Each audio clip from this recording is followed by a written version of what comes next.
Well, Professor Olasheni Akintombelu is a budget expert and an economist, and is still with us in the studio. Just before we went on break, he was telling us what he made of the key indicators for the 2018 budget. Sorry to have interrupted your thoughts. What you were saying about the key indicators? As I said earlier, the first one is the interest rate, although we are not told what the interest rate will be.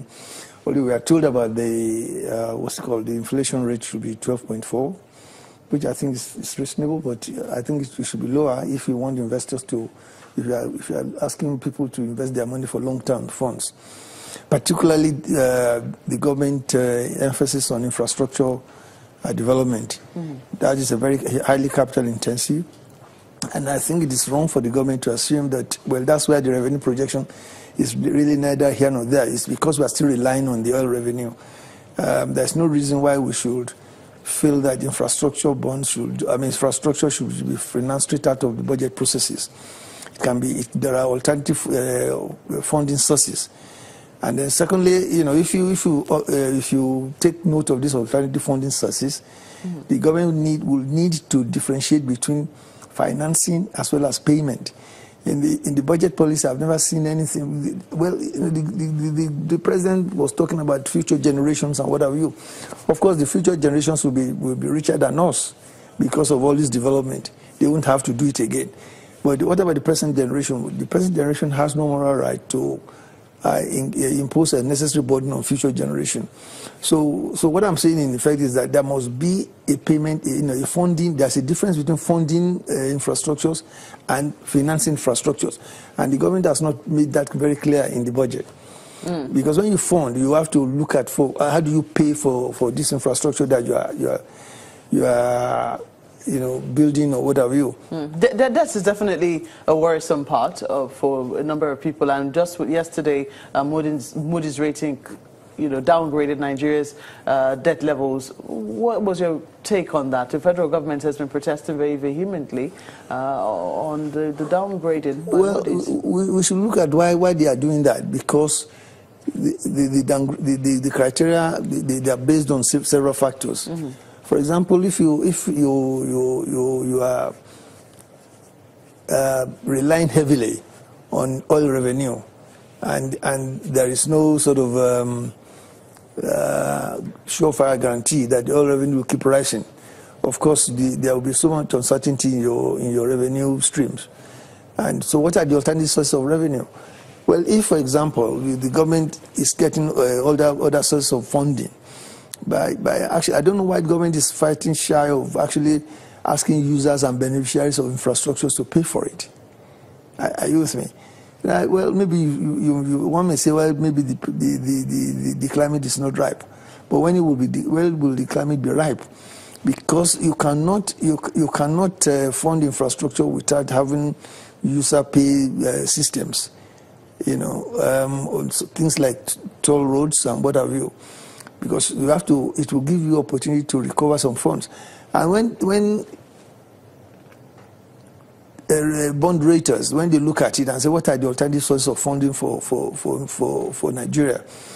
And they see that the only source of funding is just simply the oil, principally, and non-oil revenue. So we need to grow the non-oil revenue by not fighting shy of introducing other payment mechanisms. But how optimistic are you that, going by the performance of what we've generated from non-oil revenue in 2017, how optimistic are you that the non-oil revenue production of 1.33 trillion naira for 2018 will be realistic? Well, I think they'll get the fund. For example, the benchmark is 45, and if the oil price now is trending towards 60. So there's a gap. So you can see that because the calculation is based on $45 per barrel, and you get about 50 or 55 on the average, you end up with a lot of excess funds. So that 45 is been achieved, and then therefore your projection for oil revenue will be realized. And when that projection is realized, the most important thing is for the MDAs to spend the money. Budget utilization is very low. When budget utilization is very low, there's no way it will not affect non-oil revenues. Are you with me?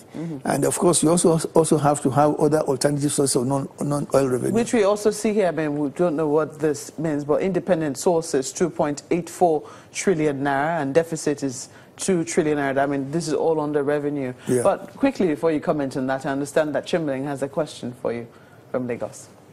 Oh, yes, indeed, Prof. I'm just wondering, because there's so many perspectives on this budget. For those who think they like to know, look, how do you see this budget being implemented, given the history we've got for the budget that is currently running now, and how that they say they want to regularize the budget year from January to December? Some members in the National Assembly say, no, we need to see that the budget for this year runs through questions about funding the budget. And then the man out there saying, look, how does this budget even affect me?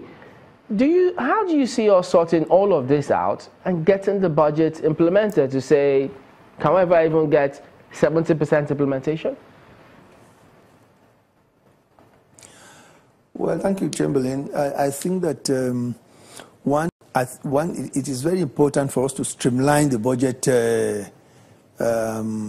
calendar.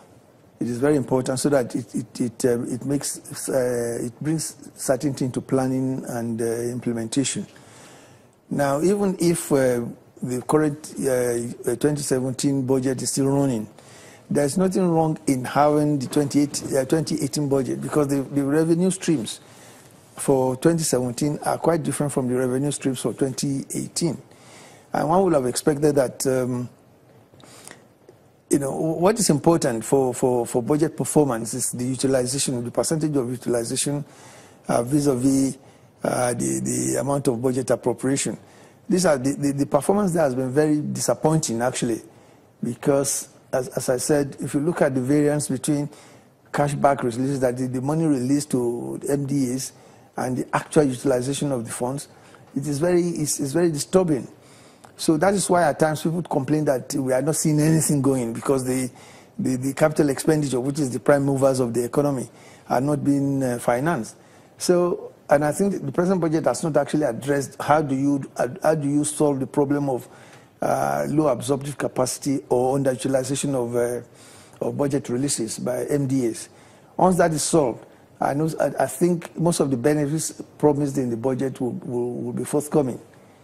So I think the first challenge to this government is to see how the MDAs can actually utilize their capital expenditure votes by increasing the percentage of budget utilization. If that is not so, I mean, the level of budget performance will be very low.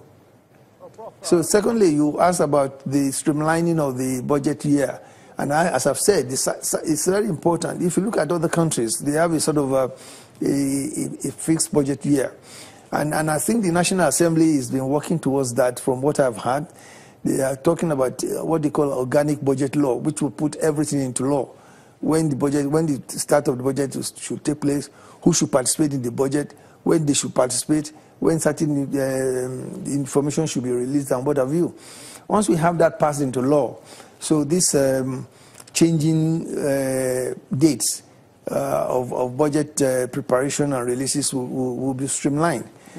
And I think that it's an important development if the National Assembly can fast track the passage of the organic budget law. I think it's a law that is even from the National Assembly itself, not from the executive, which is very commendable. Good. Yeah. Well, Prof, we do hope that in the coming days we'll be able to bring you back and talk about how the budget is proceeding, budget implementation, and whether or not it's meeting your expectations. So we have to thank you most kindly for coming on Sunrise Today this morning. Professor Olasheni Akintombelu is a budget expert and also an economist. Sunrise Today will continue in just a moment.